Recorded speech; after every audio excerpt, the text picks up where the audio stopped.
Hi my dear lovely viewers, welcome to the Radhi Kathalekha. ఈరోజు మనము Kukatpally mask girl a Hyderabad street love story అనే సిరీస్లోని 77వ ఎపిసోడ్లోకి వెళ్ళిపోదామా? బాచుపల్లి సర్పంచ్ ఆఫీస్ ముందు ప్రాంగణం జనసందోహంతో కిక్కిరిసిపోతూ ఉంది. ఏసీపీ శంకర్ స్టేజ్ దగ్గరికి రాగానే అక్కడంతా ఒక్కసారిగా నిశ్శబ్దం ఆవరించింది.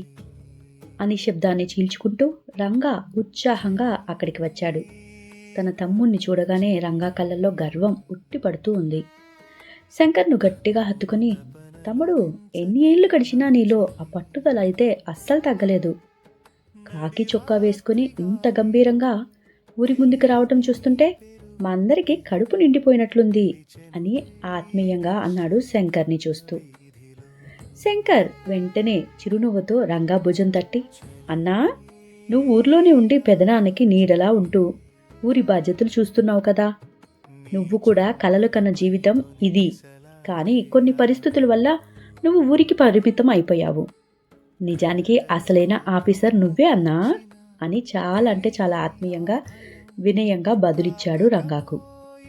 ఇక సన్మాన వేదికపై శంకర్ మైక్ అందుకున్నప్పుడు అక్కడ ఉన్న వేల మంది జనం ఒక్కసారిగా మౌనంగా ఉండిపోయారు. శంకర్ ఒక అధికారిలా కాకుండా ఆ ఊరి బిడ్డలా మాట్లాడటం మొదలుపెట్టాడు. ముందుగా మా పెదనాన్న గారు, ఇక్కడ ఉన్న పెద్దలు, నా స్నేహితులందరికీ నా హృదయపూర్వక వందనాలు. పోలీస్ అంటే కేవలం నేరాలను అదుపు చేసే యంత్రం కాదు, సమాజంలో భరోసాని నింపే ఒక శక్తి. చదువుకున్న యువత చెడు మార్గాల్లో వెళ్తున్నారని విన్నప్పుడు మనసు కొంచెం బాధపడుతూ ఉంటుంది. అసలు ఈ మధ్యకాలంలో మన చుట్టుపక్కల ప్రాంతంలో ఆడపిల్లలు మాస్కులు పెట్టుకుని రహస్యంగా తిరుగుతున్నారనే సమాచారం నా దృష్టికి వచ్చింది ఇప్పుడిప్పుడే. నేను ఒక అధికారిగా చెప్తున్నాను, మీకు సమస్య ఏదైనా ఉండనియండి, దాన్ని పరిష్కరించుకోవటానికి చట్టం వైపుకు రండి. అంతేకాని మీ జీవితాలను మీ సొంత నిర్ణయాలతో అనవసరంగా రిస్క్లో పడేయకండి. నా తలుపులు మీకోసం ఎప్పుడూ తెరిచే ఉంటాయి అని ప్రతి మాటను నొక్కి చెప్తూ చాలా ఊరికి పనికి వచ్చే మాటల్ని అతను ప్రసంగించాడు. ఇక ఆ సభ ముగియగానే శంకర్ పక్కనే ఉన్న రంగా దగ్గరికి వెళ్ళాడు. అన్నా, ఎలా ఉన్నారు? చాలా రోజులు అయిపోయింది కదా మిమ్మల్ని చూసి. చెప్పండి, ఏంటి సంగతులు అంటూ అడిగాడు రంగాని. ఏముంటాయరా, నావి మామూలే. నీ సంగతి చెప్పు. చిన్నప్పటి నుండి పెట్టుకున్న గోల్ రీచ్ అయిపోయావు. ఇక మంచిగా నీ గోల్ అంతా త్వరగానే రీచ్ అయిపోతున్నావు కదా. గ్రేట్ రా. ఇంకా అన్నీ ఇలానే సాధించాలి నువ్వు. ఒక మంచి పిల్లను కూడా చూసి పెళ్లి కూడా చేసుకోవచ్చు కదా. ఓ పని అయిపోతుంది అన్నాడు రంగా తమ్ముడి మీద ఎంతో ప్రేమతో. అన్నా, నేను గోల్ పెట్టుకున్నదే నిన్ను చూసి. నువ్వే నా ఇన్స్పిరేషన్ అన్నా. అక్క మనతో ఉంటే ఇంకా చాలా బాగుండేది కదా. నువ్వు కూడా ఇప్పుడు నాకంటే మంచి పొజిషన్లో ఉండేవాడివి. ఆ రోజు అక్కకి ఇచ్చిన మాట వల్లనే కదా నీ మేనకోడల్ని పెళ్లి చేసుకోవాల్సి వచ్చింది. నువ్వు ఆమె కోసమే చదువుని కూడా పక్కన పెట్టేశావు. ఇంతకీ ఇప్పుడు నీ లైఫ్ ఎలా ఉంది అన్నా అని అడిగాడు శంకర్. నీకు తెలియందేముందిరా, ఏదో పేరుకి ఫార్మాలిటీస్ కోసం ఈ ఊర్లో పెళ్లి కావాలి కాబట్టి చేసుకున్నాను. ఇక మా బావ ఒక రాక్షసుడు. అతని నుంచి కాపాడుకోవటం కోసం పాపం నా మేనకోడల్ని ఒక బలి పశువుని చేసేశాను. ఇక మగాడిగా నాకుండే కోరికలు తీర్చుకోవటం కోసం మరొక అమ్మాయిని చేరదీయవలసి వచ్చింది. ఆ సుందరి అనే అమ్మాయి ద్వారానే ఇప్పుడు ఎలాగో నేను మన మేనకోడల్ని ప్రొటెక్ట్ చేయగలుగుతున్నాను. కానీ నా లైఫ్ ఎటు సుందరితోటి జీవితాంతం ముడిపడి ఉంది. అది ఎవ్వరు ఒప్పుకున్నా ఒప్పుకోకపోయినా, మొదట ఇష్టం లేకపోయినా బావ మీద కోపంతో ఆమె దగ్గరికి వెళ్ళాను. కానీ ఇక ఒక్కసారి వెళ్ళాక మనసా వాచా కర్మన సుందరితోనే నా జీవితం అని నేను ఫిక్స్ అయిపోయాను. కానీ అని ఆగిపోయాడు రంగా. ఏమైందన్నా, నీకు నచ్చిన అమ్మాయితో నువ్వు ఉంటున్నావు, మరి ఈ లోకం గురించి భయపడుతున్నావా? మీరిద్దరూ ఒకరికొకరు ఇష్టపడితే ఇంకా ఏంటి ప్రాబ్లం అని రంగ చెప్పిన మాటలను విన్న శంకర్ రంగను అడిగాడు.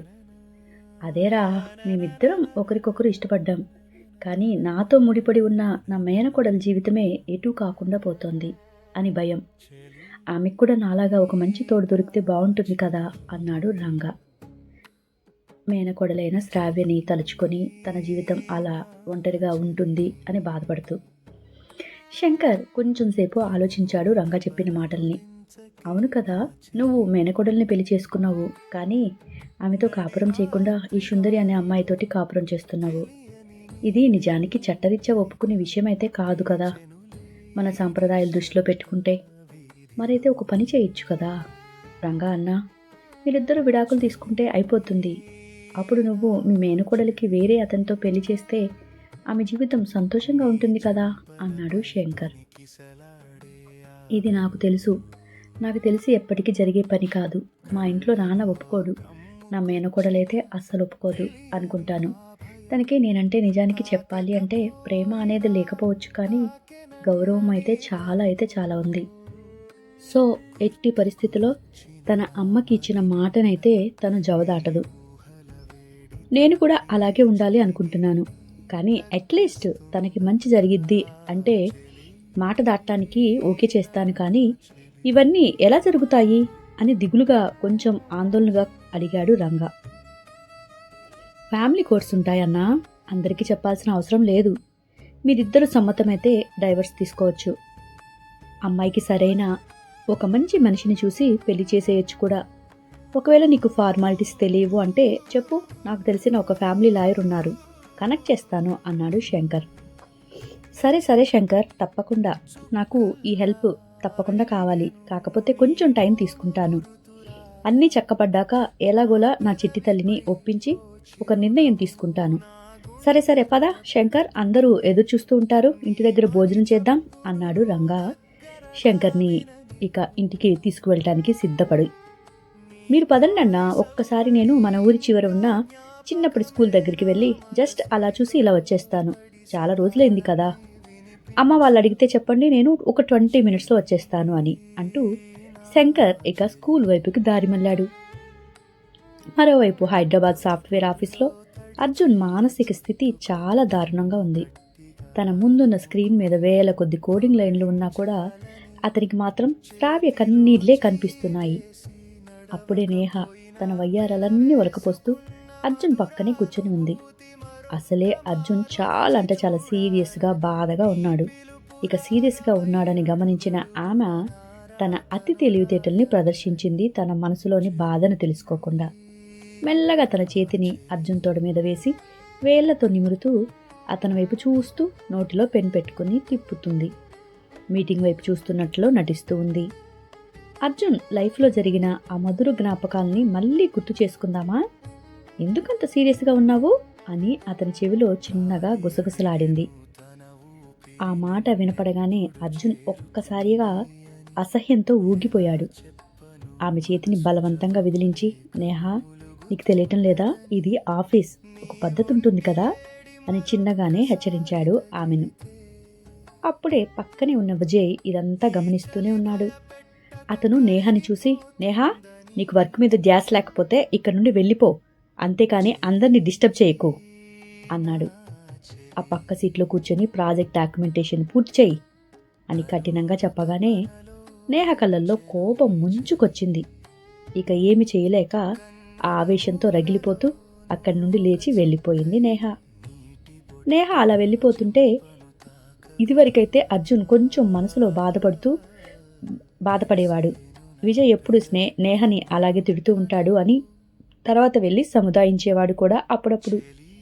కానీ ఈరోజు అర్జున్ అలా అస్సలు ఫీల్ అవటం లేదు. నేహ వెళ్ళిపోతున్నా కూడా తనకి ఏమీ అనిపించలేదు. మౌనంగా అలాగే తన మీటింగ్ మీద ధ్యాస పెట్టి చూస్తూ ఉన్నాడు అర్జున్. ఇక అలా ఉండగానే అదే సమయంలో ఊరిలో శ్రావ్య మరియు చిన్ని పాత శివాలయానికి చేరుకున్నారు. శ్రావ్య మనసు గుడికి వెళ్ళినా కూడా చాలా భారంగా ఉంది. కోనేటి నుండి చల్లని నీటిని తీసుకువచ్చి శివలింగం ముందు కూర్చొని అభిషేకం చేయటం మొదలుపెట్టింది తను. ఒక్కో చుక్క నీరు శివలింగం మీద పడుతూ ఉంటే ఆమె కళ్ళ నుండి కన్నీళ్లు కూడా దారలుగా కారుతూ ఉన్నాయి. ఆమె ఎంత వద్దు అనుకుంటున్నా కూడా.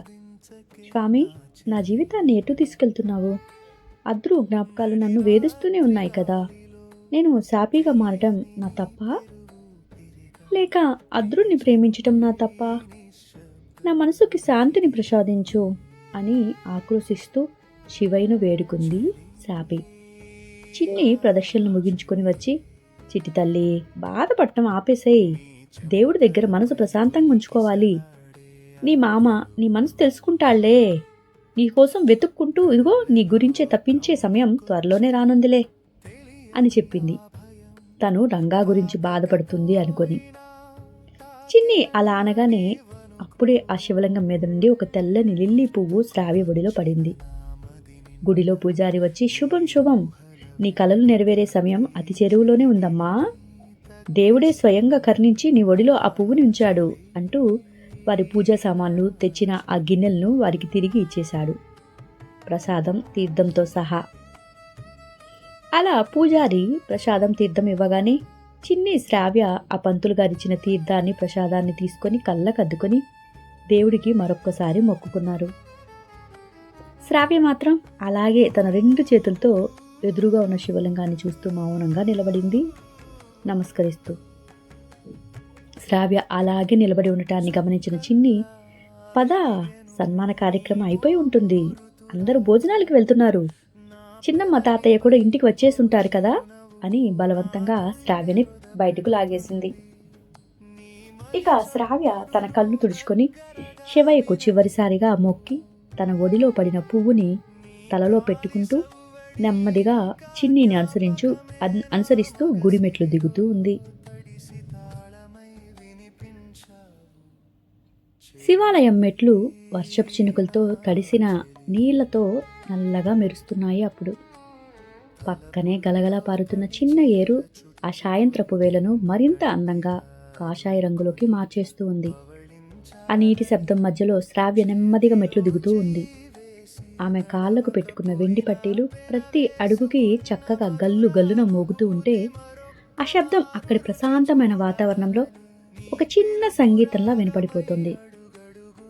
ఆ తడి మెట్లపై ఆమె పాదాలు పడుతున్న తీరు చూసినా ఏ కుర్రకారికైనా ఆ క్షణం చూస్తే చూపు ఆగిపోవాల్సిందే అనిపించేంత అందంగా ఉన్నాయి ఆమె పాదాలు. అదే సమయంలో స్కూలు వైపు వెళ్తున్న ఏసీపీ శంకర్ జీప్ ఒక్కసారిగా సడన్ బ్రేక్ వేస్తూ ఆగిపోయింది అక్కడే. ఎదురుగా ఒక చిన్న మేకపిల్ల రోడ్డు మధ్యలోకి వచ్చి నిలబడిపోవటం వల్ల, అయ్యో బాబోయ్, నన్ను చూసి భయపడకుండా రోడ్డు బ్లాక్ చేసేస్తున్నావేంటే?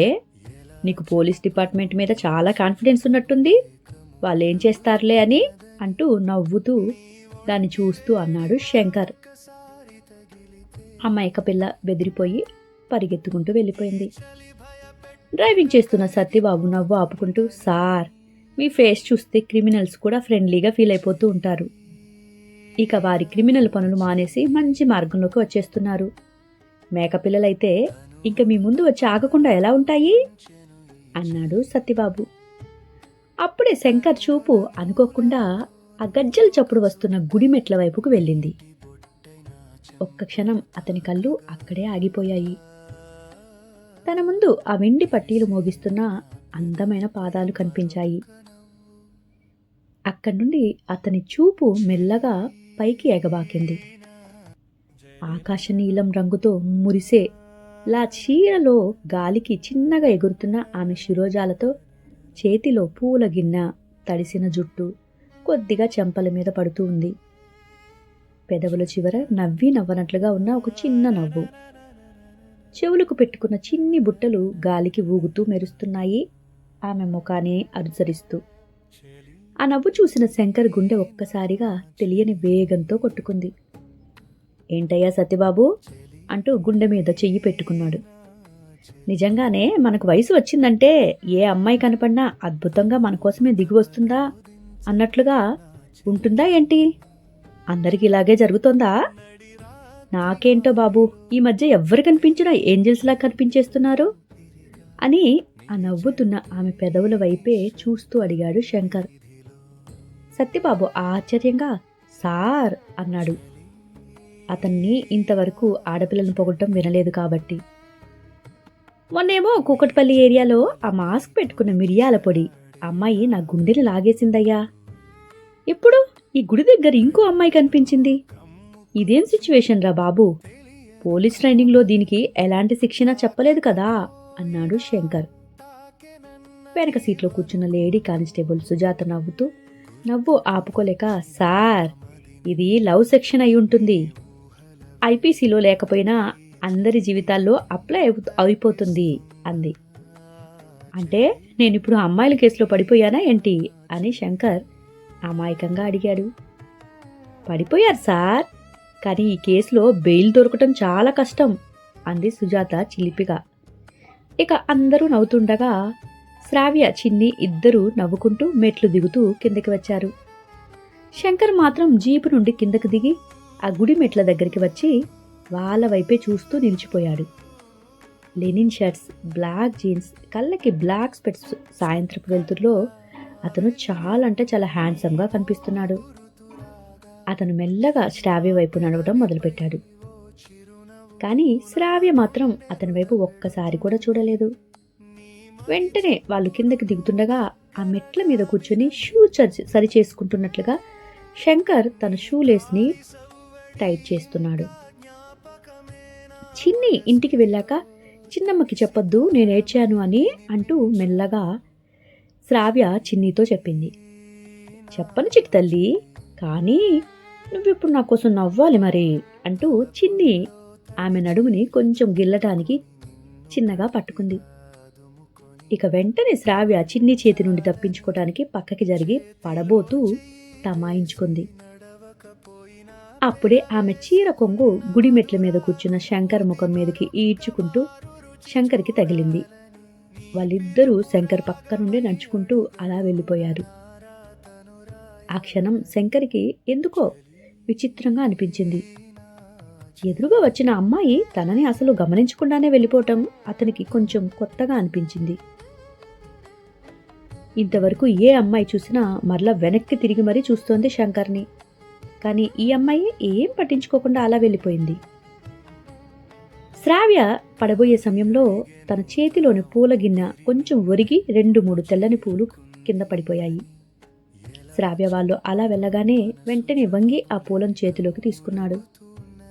అతను తలెత్తేసరికి శ్రావ్య ఇప్పటికే కొంచెం దూరం వెళ్ళిపోయింది.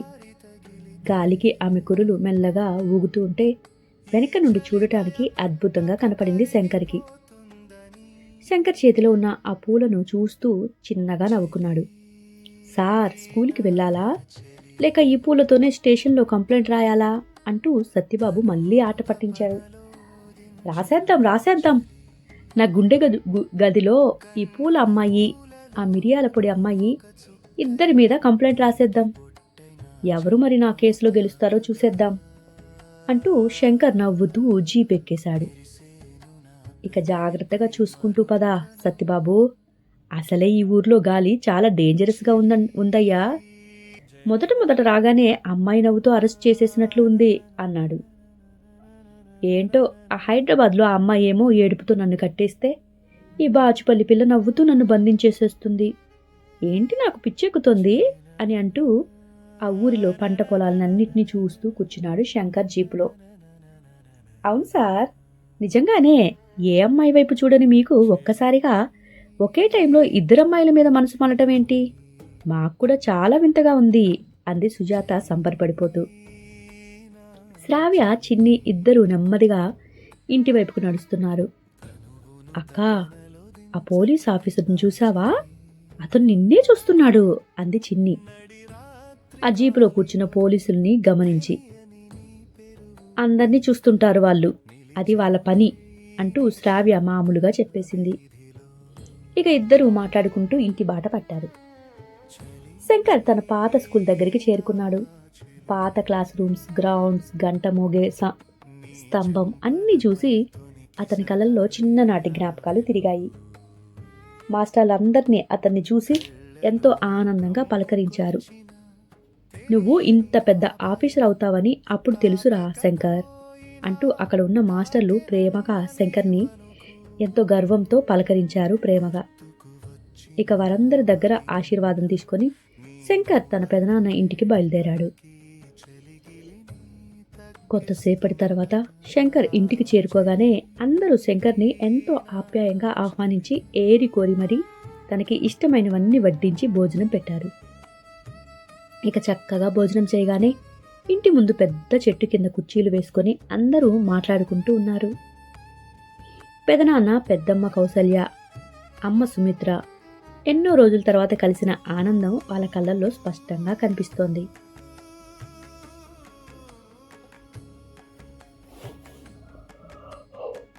వాళ్ళు అలా మాట్లాడుకుంటూ ఉండగా శంకర్ ఎదురుగా గలగలా నవ్వుతున్న శబ్దం వినపడి అటుగా చూశాడు. శంకర్ గురించి అందరూ మాట్లాడుతూ ఉన్నా కూడా శంకర్ చూపు మాత్రం అక్కడ లేదు. ఇంటి పక్కనే ఉన్న ఆవరణలో చిన్న చిన్న కోడి పిల్లల్ని చేతుల్లోకి తీసుకుని ఆడిస్తున్న శ్రావ్య దగ్గరే ఉంది. ఆమె నవ్వితే కోడిపిల్లలు కూడా భయపడకుండా ఆమె చుట్టూ తిరుగుతున్నాయి. సాయంత్రపు కాంతి ఆమె ముఖంపై పడుతూ ఉండగా శంకర్ కళ్ళు కొంచెం కూడా ఆమె మీద నుంచి తప్పుకోవడం లేదు. ఏంట్రా శంకర్, ఇంత పెద్ద ఆఫీసర్ అయిపోయావు, ఇక పెళ్లి గురించి కూడా కొంచెం ఆలోచించాలి కదా అంటూ పెద్దమ్మ కౌసల్య నవ్వుతూ అడిగింది శంకర్ని. ఆ మాటలకి వెంటనే తన తల్లి సుమిత్ర, అదే అక్క, చిన్నప్పుడు ఎంత అల్లరి చేసేవాడో, ఇప్పుడు చూస్తే అసలు నేను నమ్మలేకపోతున్నాను. ఏ అమ్మాయిని చూసినా నాకు ఇప్పుడు పెళ్లి వద్దు అని మొండి పట్టుపట్టి కూర్చుంటున్నాడక్క అంది ప్రేమగా శంకర్ వైపు చూస్తూ సుమిత్ర.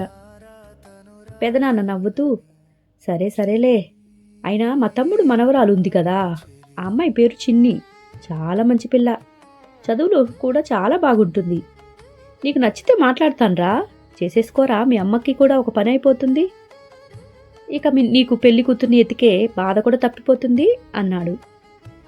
అది విన్న శంకర్ దూరంగా నిలబడి ఉన్న శ్రావ్య వైపు చూస్తూ ఉన్నాడు.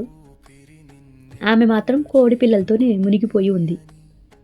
శంకర్ పెదవుపై చిన్న నవ్వు మెరిసింది.